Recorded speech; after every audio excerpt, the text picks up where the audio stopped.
Soy María, y si alguna vez te han arrancado el alma de tajo, si te has sentido despojada de lo más sagrado, entonces entenderás el nudo en la garganta que aún hoy, al recordarlo, me oprime el pecho.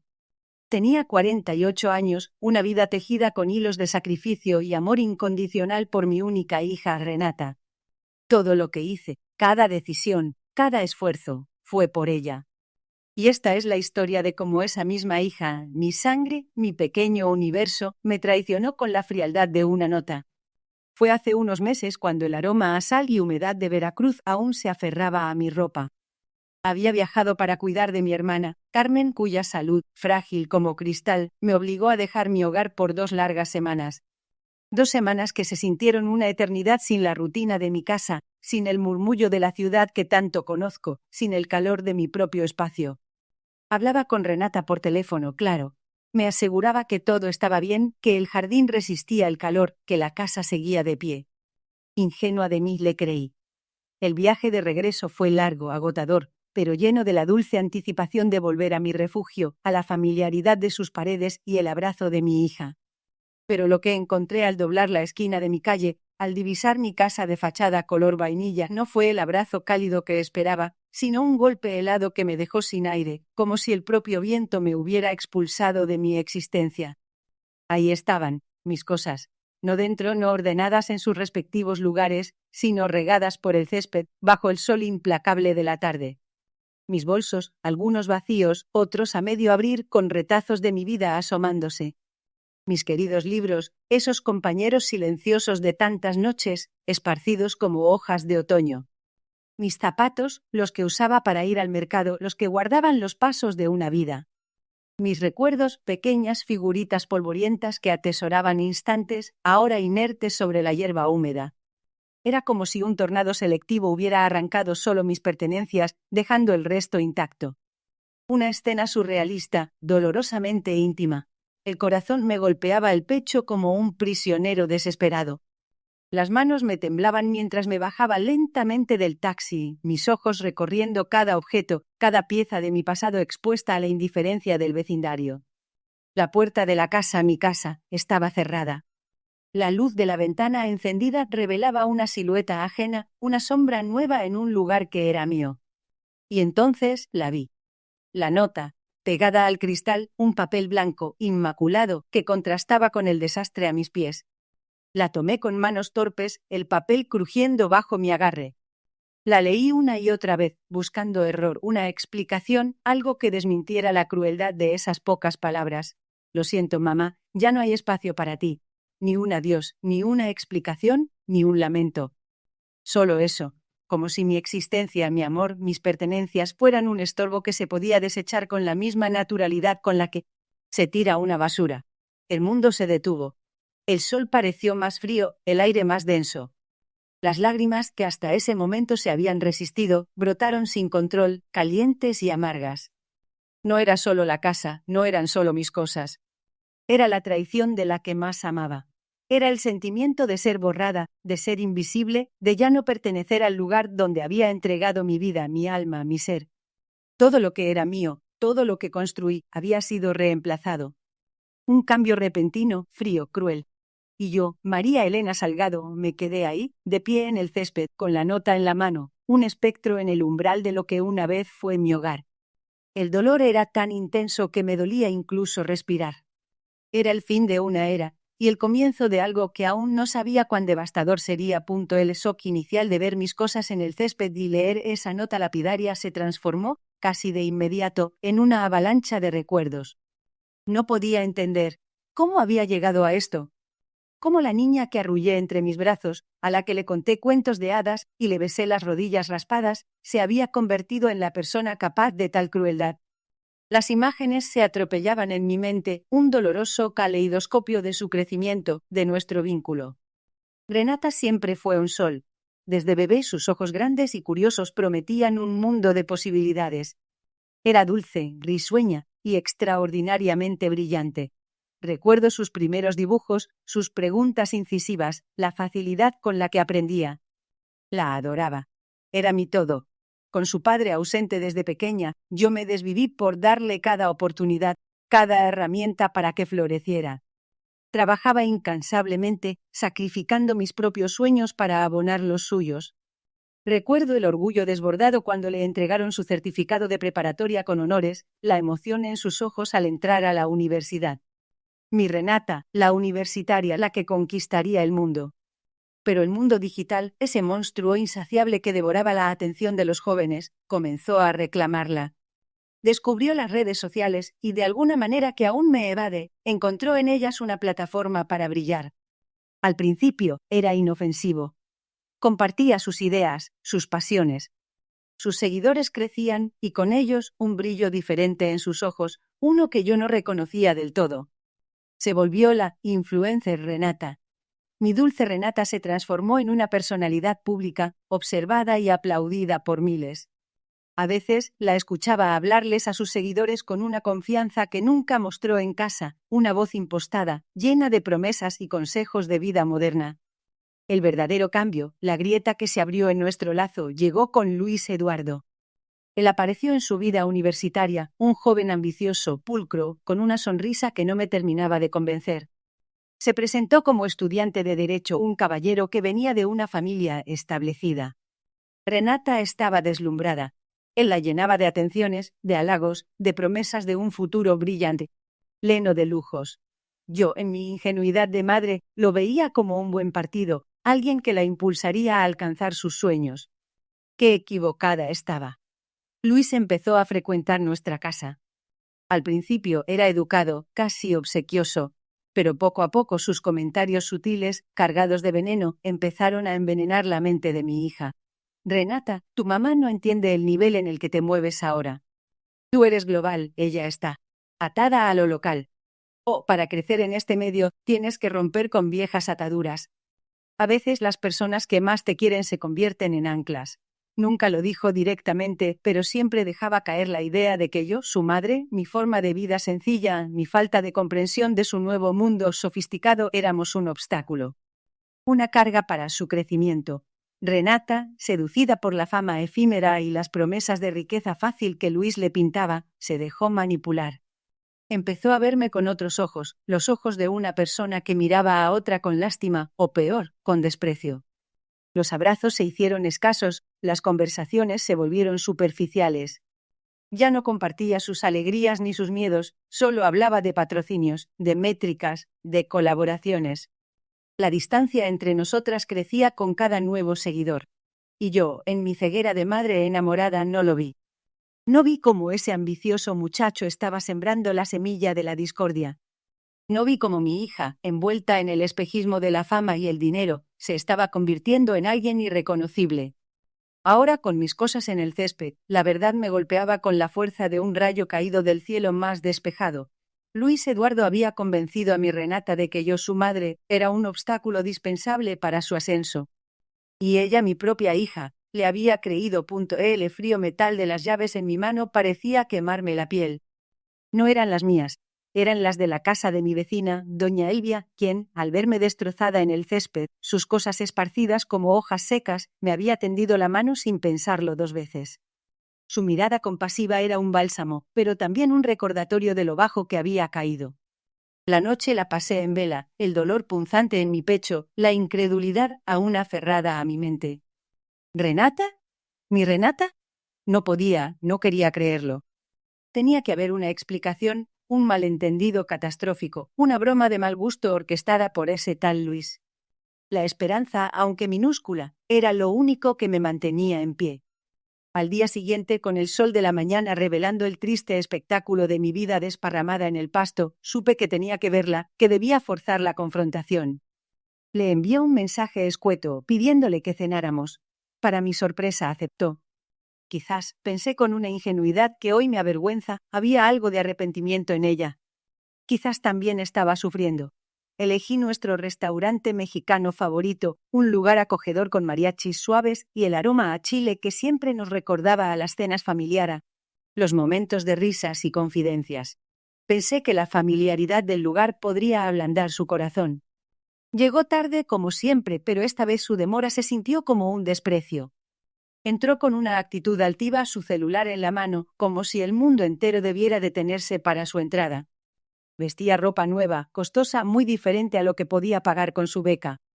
Luis no estaba con ella, lo que me dio una pequeña y vana esperanza de hablar con más libertad. La conversación comenzó, o al menos lo intenté, con cautela. Pregunté por sus estudios, por sus planes. Ella respondía con monosílabos, su atención dividida entre mi voz y la pantalla brillante de su teléfono. El chile me supo a ceniza. Intenté un enfoque más directo. Renata, ¿qué está pasando? ¿Por qué están mis cosas afuera? Y esa nota, mi voz, pensé, sonaba más como un susurro que como una exigencia. Ella finalmente levantó la vista, sus ojos fríos, casi desinteresados. Ah, eso. Mamá, tienes que entender que mis necesidades han cambiado. Estoy en otra etapa de mi vida, con otras exigencias. Eres demasiado tradicional. No entiendes el mundo actual, el ritmo al que me muevo. Mi marca personal, mis colaboraciones, necesitan un espacio diferente, más moderno. ¿Espacio diferente? ¿Y por eso me dejas en la calle? ¿Por eso tiras mis cosas como si fueran basura? El tono de mi voz subió varios peldaños. Sentí la furia mezclarse con la tristeza. ¿Qué pasó con tu carrera, con tus amigos de siempre? Con lo que te enseñé sobre el respeto, sobre la familia. Una risa corta y despectiva se escapó de sus labios. Una risa que nunca le había escuchado. Mamá, por favor, esos son conceptos arcaicos. La vida es hoy, es viral, es tener la influencia. Y para eso, uno tiene que tomar decisiones difíciles. La casa es vieja, representa todo lo que me arraiga a un pasado que ya no es relevante para lo que soy. Mi mandíbula se apretó. ¿Y qué demonios es lo que eres, Renata? ¿Una influencer sin corazón? ¿Una hija que desprecia a la madre que le dio todo? Ella suspiró, como si mi dramática reacción fuera una molestia. Para ser justos, tú misma te buscaste parte de esto. No te adaptas, no evolucionas. Te quedaste estancada. Y la casa ya no es tuya, mamá. De hecho, la vendí. El mundo entero se detuvo.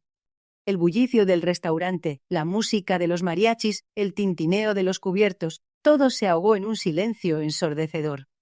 Mis oídos zumbaban. ¿La vendí? ¿Mi casa? ¿Nuestra casa? La herencia de mis padres, el nido que me vio crecer y donde crié a mi hija, la seguridad de una vida entera. ¿Vendida? ¿Qué dices? Logré balbucear, el aire atrapado en mi garganta. Lo que oyes. La casa ya se vendió. Y el dinero. Bueno, se invirtió en mis proyectos. Creí que lo entenderías, que te alegrarías por mi progreso. Al final, todo lo hice por mi futuro, que es también el tuyo. Su voz era plana, sin arrepentimiento alguno. Las palabras, una a una, cayeron sobre mí, no como balas, sino como martillazos lentos, precisos, destruyendo cada fibra de mi esperanza. No era un malentendido, no era Luis solamente, era ella, mi propia hija. Me había despojado de mi hogar, de mi seguridad, de mi historia, de mi identidad. En ese momento no hubo espacio para el llanto. Solo un frío, un abismo helado que se abrió bajo mis pies. Renata González Salgado acababa de informarme que para ella yo ya no tenía lugar en este mundo. Y si no tenía lugar, entonces, ¿quién era yo? Las palabras de Renata, la vendí, resonaron en mi cabeza como un eco macabro, cada sílaba martillando la certeza de mi completa y absoluta desposesión. Salí del restaurante tambaleándome sin rumbo fijo, el ambiente festivo del lugar en un cruel contraste con el hollín que sentía en el alma. Ni siquiera noté cómo llegué de vuelta a casa de doña Elvia. Ella me recibió con un silencio comprensivo, su mirada ya lo decía todo. Me preparó un té, pero el líquido amargo en mi boca no era nada comparado con el sabor de la traición. La casa, no era solo un techo y 4 paredes. Era el legado de mis padres, el epicentro de mis recuerdos, el lugar donde había invertido cada centavo, cada gota de sudor, cada sacrificio. Era la seguridad que creí haberle brindado a Renata, la raíz que nos ataba a la tierra, a nuestra historia familiar. ¿Cómo pudo haberme arrebatado eso? ¿Y cómo lo hizo? La mente de una madre traicionada es un torbellino de dolor, pero también de una lucidez inesperada. Aunque el alma me tiritaba, sabía que no podía hundirme en la miseria. Tenía que averiguar, tenía que entender la magnitud de la podredumbre. Al día siguiente, con una determinación nacida de la más profunda herida, comencé mi investigación. Lo primero fue buscar entre mis pocos papeles. La casa estaba escriturada a mi nombre.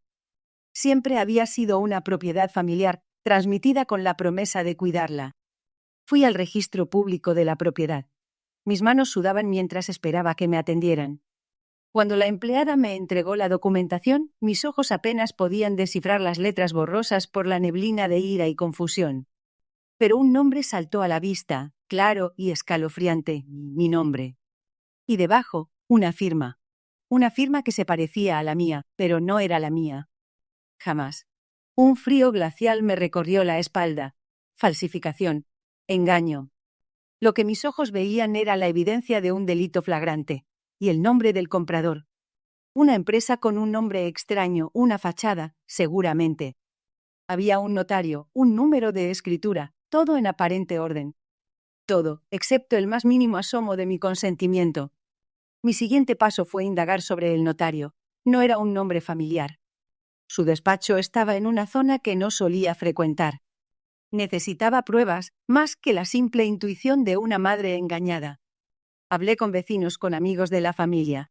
Fue don Álvaro, el vecino mayor que siempre observaba desde la reja, quien me dio la siguiente pieza del rompecabezas. Lo vi, regando sus plantas, y me acerqué, el corazón martillándome. Doña María, qué gusto verla. Pensé que ya no regresaría. Vi mucho movimiento en su casa mientras estuvo fuera. Una pareja de jóvenes muy elegantes, siempre con un abogado por ahí. ¿Un abogado, don Álvaro? ¿Lo recuerda? Claro, un muchacho alto, de traje siempre impecable. Siempre estaba con la muchacha, su hija, ¿verdad? Me pareció que le ayudaba con los trámites de la venta. Se veían muy cercanos, como socios. Mis oídos procesaron cada palabra. Un muchacho alto, de traje impecable. Luis Eduardo. Las piezas comenzaron a encajar con una precisión macabra. El abogado junior, el novio ambicioso, no solo había manipulado a Renata, sino que había sido el arquitecto de esta traición legal, el artífice detrás de la falsificación. La frialdad de su plan, la astucia con la que habían llevado a cabo su delito me revolvió el estómago. No era solo un arrebato impulsivo de una joven desorientada. Había una mente criminal detrás, un plan calculado para despojarme. La casa no se había vendido, simplemente. Había sido robada. Y Luis había sido el cerebro de la operación, usando sus conocimientos legales para tejer una red de mentiras y engaños. Renata, enceguecida por la promesa de fama y fortuna, había sido su cómplice, o quizás su marioneta. La magnitud de la traición se hizo tangible, dolorosa. Mi propia hija en colusión con un desconocido para robarme mi hogar, mi herencia, mi futuro. La rabia, contenida hasta ese momento, estalló en mi interior. Pero no era una rabia ciega, destructiva. Era una rabia fría, calculadora. La rabia de una leona a la que le han arrebatado a su cachorro, y ahora solo busca justicia. Este no era solo un asunto familiar, era un crimen. Y yo, María Elena Salgado, no me quedaría de brazos cruzados. No les daría el gusto de verme rendida. Este testamento roto clamaba por una reparación, y yo sería quien se las daría punto el espejo. Esa ventana a nuestra propia alma, a veces cruel, otras reveladora. Por días le huí. Cada vez que pasaba frente a uno, mi mirada se desviaba, como si temiera ver el rastro de la devastación que sentía. El colapso emocional llegó sin avisar, como una ola gigante que me arrastró al fondo de un océano de desesperación. Después de descubrir la falsificación, de armar el doloroso rompecabezas de la traición, de entender la bajeza de la que había sido víctima, me encerré en mí misma. Las 4 paredes de la habitación de huéspedes de doña Elvia se convirtieron en mi búnker. No quería hablar con nadie, no quería comer, apenas dormía. Cada intento de consuelo de doña Elvia, cada frase de apoyo, solo lograba que las lágrimas brotaran de nuevo. Me sentía vacía, despojada de todo, de mi casa, de mi seguridad, de mi historia, de la fe en mi propia hija. ¿Y yo qué? ¿Quién era yo si no era la mamá de Renata, la dueña de esa casa que me arrancaron? Había sacrificado tanto, había dado tanto, y me habían pagado con la más vil de las mon. La depresión es un monstruo silencioso que te devora desde adentro, y yo sentía sus fauces apretando mi garganta. Había momentos en que deseaba simplemente desaparecer. ¿Para qué seguir? ¿Qué sentido tenía la vida si la persona por la que lo di todo me había infligido la herida más profunda? Las palabras de Renata se repetían en mi mente. Ya no hay espacio para ti. Y sentía que no lo había, ni en su vida ni en el mundo que me rodeaba. Pero un día, mientras deambulaba por la casa de doña Elvia, mi mirada tropezó con un espejo de cuerpo entero en el pasillo. Lo evité por un instante, pero algo me detuvo. Quizás fue el peso de la autocompasión, la indignación, la furia contenida. Me acerqué con pasos inciertos, como si fuera a enfrentar a un enemigo. Lo que vi me impactó. No era la María Elena que conocía. El cabello, antes cuidado, estaba revuelto y opaco. Mis ojos, antes llenos de vida, ahora estaban hundidos y rodeados de ojeras, reflejando el tormento de las noches en vela. Mi piel, antes vibrante, parecía marchita, ajada. Me veía débil, vulnerable, una víctima patética de las circunstancias. Sentí náuseas. Y en ese instante, en lo más profundo de mi desesperación, algo se encendió. Una chispa. Un fuego gélido pero ardiente que empezó a recorrer mis venas. ¿Era eso lo que querían? ¿Verme destruida, arrinconada, derrotada? ¿Pretendían que me desvaneciera en la insignificancia? No. Un rotundo y categórico no. Mi mente, que había estado nublada por el dolor, empezó a funcionar con una claridad escalofriante. Me quitaron todo. Susurré, mi voz apenas un hilo. Hasta que se olvidaron de a quién se lo quitaron. Esa frase. Esa revelación se clavó en mi alma como una espada. El reflejo en el espejo, antes una imagen de derrota, comenzó a transformarse. Empecé a verme no solo como la víctima, sino como la guerrera que había sido toda mi vida. La mujer que había enfrentado la vida sola, que había sacado adelante a su hija contra viento y marea, que había construido un hogar con sus propias manos. Yo no era una mujer que se doblaba, no era una mujer que se rendía. La humillación que sentía era insoportable, pero en lugar de aplastarme me impulsó. La rabia, que hasta entonces había sido un veneno, se convirtió en combustible. La traición, el despojo, la mentira, la falsificación. Todo eso les había dado una ventaja, una victoria temporal, pero no la batalla final. Mi hija me había despojado de mi casa, de mis cosas, de mi tranquilidad. Luis Eduardo había orquestado el plan con malicia y astucia. Creían que me habían aniquilado, que yo simplemente desaparecería, pero se equivocaron. En ese espejo, en ese preciso momento, renació la María Elena Salgado que había enterrado bajo capas de amor y sacrificio. Una mujer fuerte e inteligente que sabía luchar. Me prometí a mí misma que vería justicia. Les devolvería el golpe, no con la misma moneda de la bajeza, sino con la contundencia de la ley y la fuerza de la verdad. No se trataba solo de recuperar mi casa. Se trataba de restaurar mi dignidad. Se trataba de enseñarles que con María Elena Salgado nadie juega sin pagar las consecuencias. El llanto se secó. La mirada se endureció. La guerra había comenzado. La chispa que se encendió frente al espejo de doña Elvia se convirtió en una flama inextinguible. Ya no había espacio para la autocompasión, solo para la estrategia. Tenía que ser inteligente, metódica, implacable. No era solo por la casa, era por restaurar la dignidad que me pisotearon. Era por demostrar que la decencia y la justicia aún tenían valor en un mundo que parecía rendirse al superficial brillo de las redes sociales. Mi primer paso fue buscar el consejo adecuado. Pensé en un viejo amigo de juventud, Javier, a quien la vida me había alejado, pero que siempre supe era un hombre de principios y un abogado brillante. Había forjado una reputación sólida en el ámbito legal, conocido por su meticulosidad y su ética inquebrantable.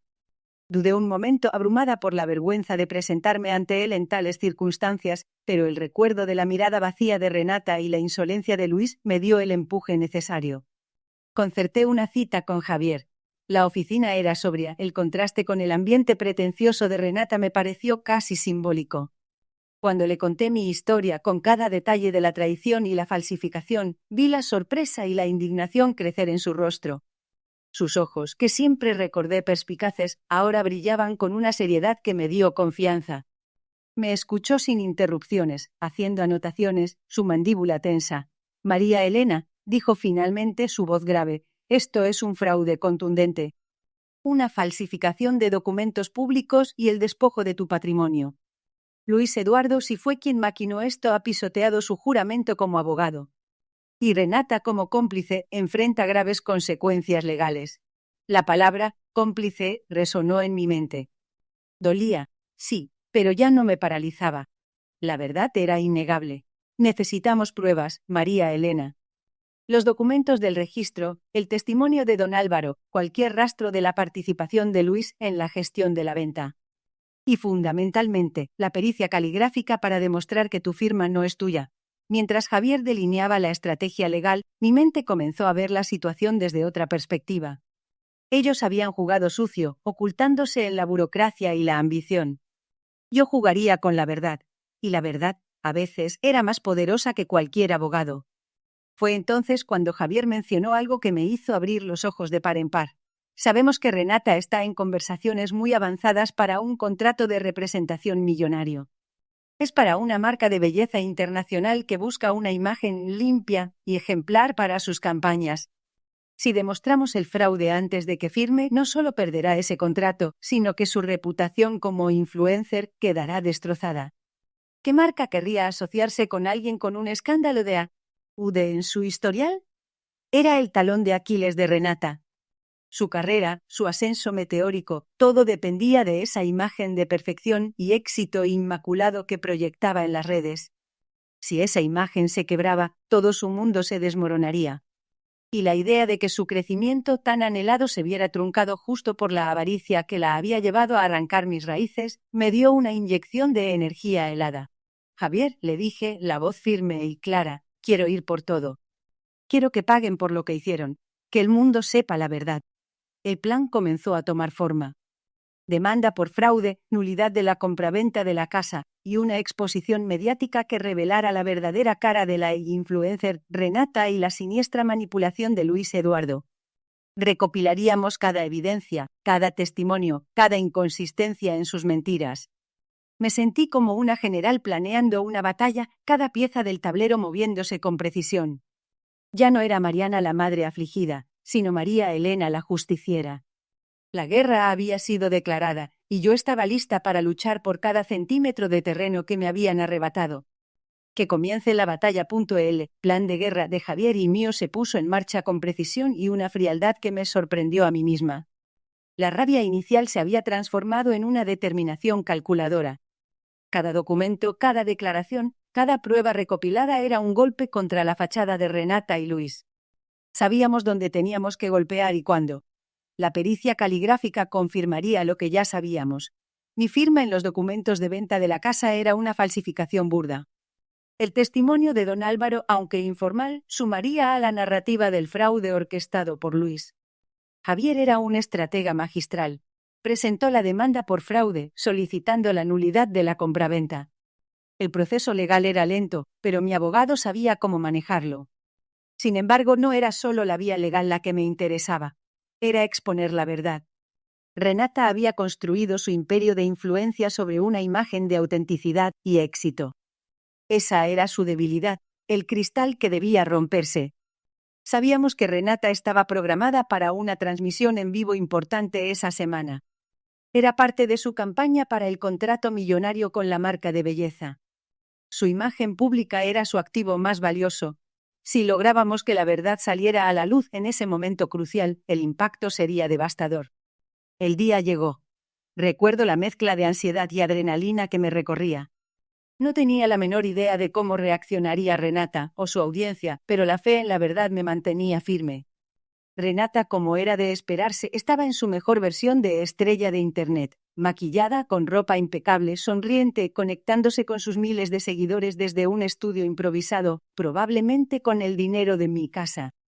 Mientras la veía hablar con la ligereza de quien no tiene pesos en la conciencia, Javier, con una precisión que parecía coreografiada, activó su parte del plan. En medio de un monólogo de Renata sobre vivir tus mejores sueños sin ataduras, su celular, que tenía a la vista para ver los comentarios de sus seguidores, vibró. 1, 2, 3 veces. Su sonrisa se tambaleó. Su vista se fijó en la pantalla. Sus ojos se abrieron desmesuradamente. En su rostro, la sorpresa se mezcló con una confusión creciente, luego con pánico. Era la notificación judicial, la demanda por fraude, la solicitud de nulidad de venta, la pericia caligráfica, todo enviado directamente a ella. La transmisión se detuvo. Sus seguidores, que momentos antes le enviaban emoticones de corazones, comenzaron a preguntar qué pasaba. Renata balbuceó algo ininteligible, presa de un ataque de nervios palpable.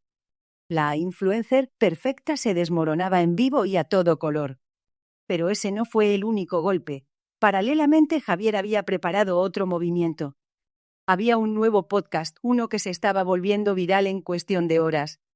Su nombre: Mi hija me robó mi hogar. Era mi voz, mi historia. Narré cada detalle, desde el regreso de Veracruz hasta la cena de la traición, pasando por el descubrimiento de la falsificación. No mencioné nombres directos al principio, pero las pistas eran obvias para cualquiera que siguiera su carrera. Describí cómo una joven ambiciosa, influenciada por un abogado sin escrúpulos, había destrozado la vida de su propia madre por dinero y fama. Las redes sociales se incendiaron.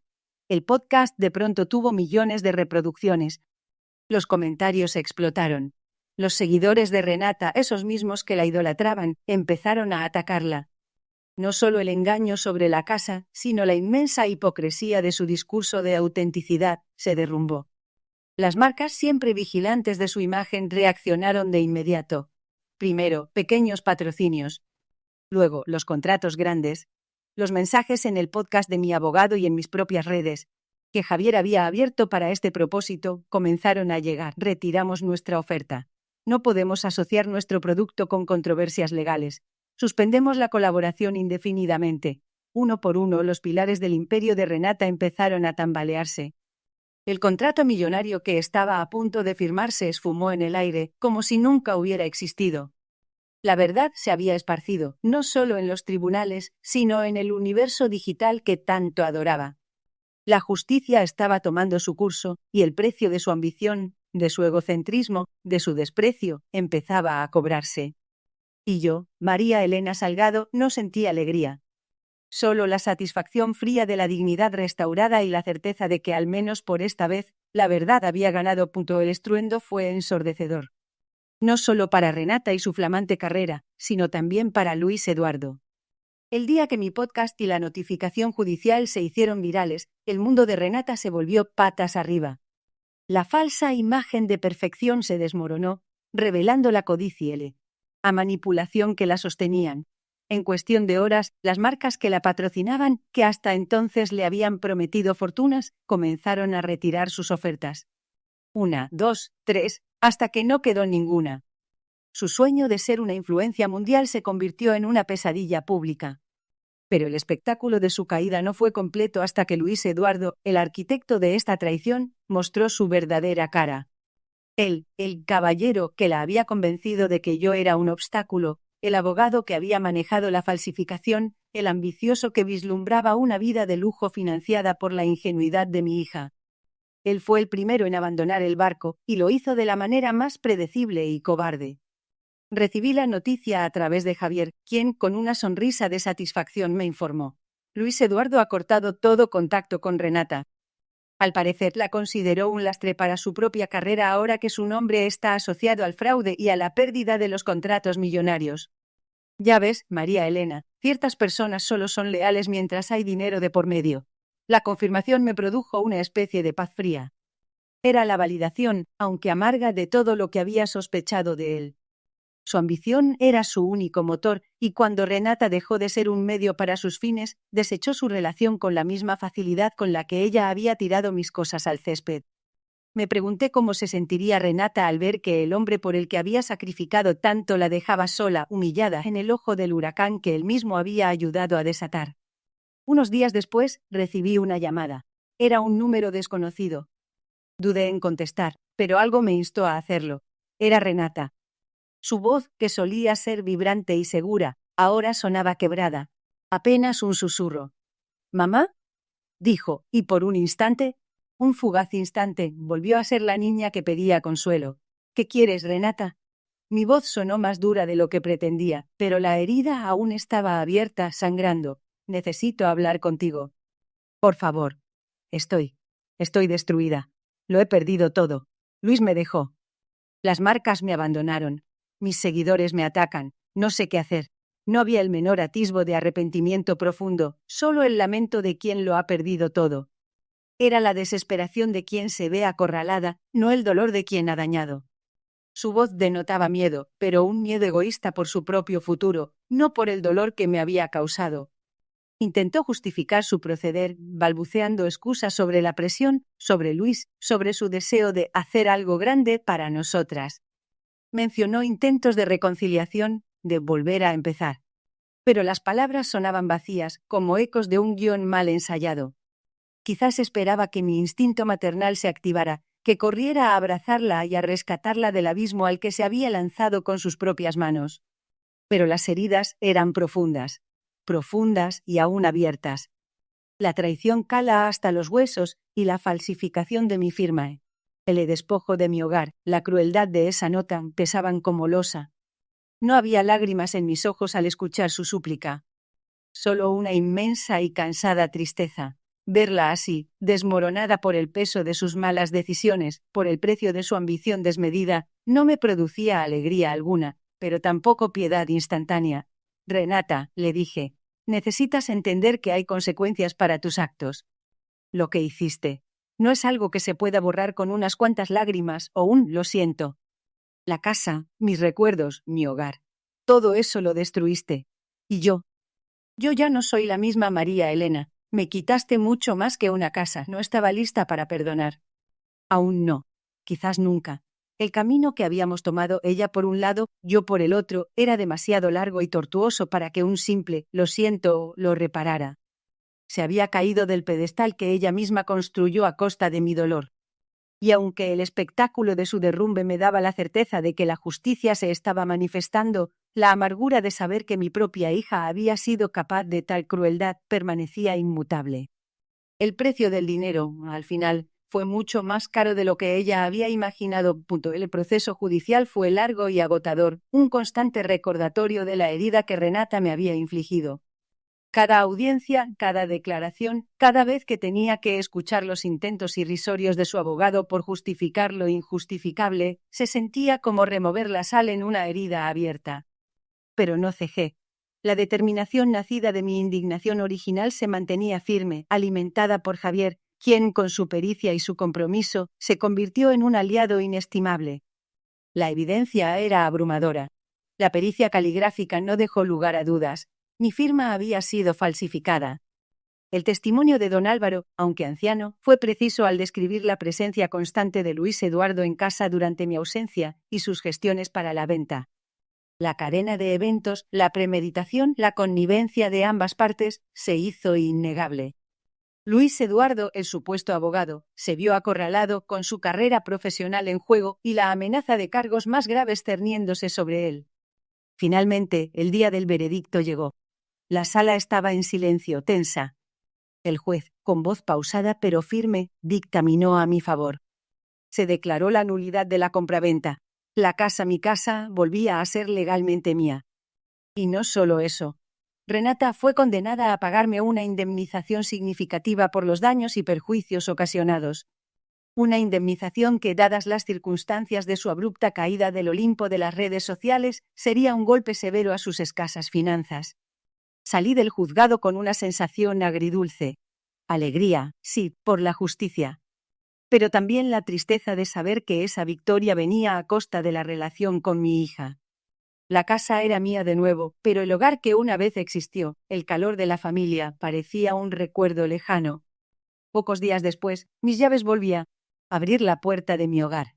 El interior estaba habitado por la sombra de lo que había sido un intento de redecoración moderna y impersonal de Renata. Muebles minimalistas y arte abstracto que no tenían nada que ver con los años de calidez familiar. Pero era mi espacio de nuevo. Caminar por sus habitaciones, tocar las paredes, sentir la familiaridad del aire, fue como reencontrarme con una parte de mí misma que creí perdida para siempre. Sin embargo, sabía que no podía simplemente volver a lo de antes. El dolor había dejado una cicatriz y la casa también necesitaba sanar. Necesitaba un nuevo propósito, una nueva razón de ser. Recordé los días de angustia en casa de doña Elvia, la sensación de estar a la deriva, sin un lugar al que llamar propio. Y de pronto, una idea comenzó a florecer en mi mente.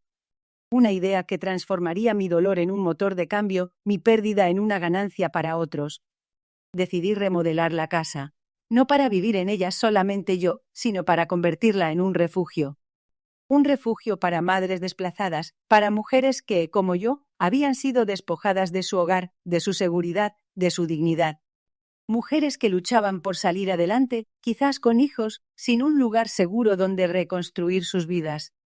Comencé a trabajar con arquitectos y voluntarios, moviendo paredes, pintando, creando espacios acogedores. Cada martillazo, cada capa de pintura era un acto de sanación. El jardín, que una vez fue el escenario de mi humillación, se transformó en un espacio de paz, con nuevas plantas y un pequeño huerto. Los bolsos, los recuerdos y los zapatos que fueron tirados al césped fueron recuperados, limpiados y guardados con un significado renovado. Ahora eran símbolos de resiliencia. No era solo una casa remodelada, era una casa resucitada, llena de propósito. El eco de las risas de mi hija, de nuestros momentos juntos, comenzó a mezclarse con la esperanza de nuevas voces, de nuevas historias.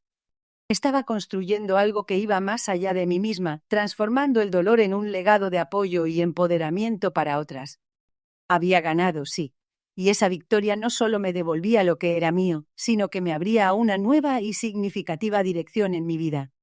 La casa había vuelto a ser un hogar, sí, pero ahora era un hogar con un corazón más grande, latiendo para muchos. El refugio para madres desplazadas, ese nuevo propósito que le di a mi casa, se convirtió en mi motor.